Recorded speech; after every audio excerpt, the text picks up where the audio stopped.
500 meters అది ఏంటంటే normal ఖాళీ ప్లేస్లో 500 మీటర్స్ వరకు చూపిస్తుంది. దగ్గర ఎవరైనా మనుషులు ఉన్నారంటే చూపిస్తుంది. అంటే బిల్డింగ్ అండి బిల్డింగ్స్ కానీ డిజాస్టర్ డ్రోనింగ్స్ కానీ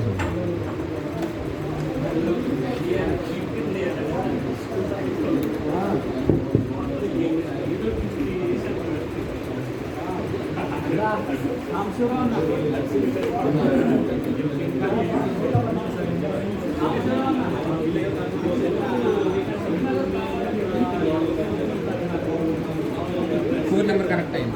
ఇది ఏం చేస్తాం, దీని ద్వారా అలాగా దూరం మనం పెట్టుకుంటాం. దీన్ని కనెక్ట్ చేసుకుంటాం. అక్కడ ఎవరైనా శబ్దం చేసినా లేకపోతే దాని చేసి వైబ్రేషన్ వచ్చినా కూడా మనకి డిటెక్ట్ చేస్తాం. దీనిలో మనం మాట్లాడేది కూడా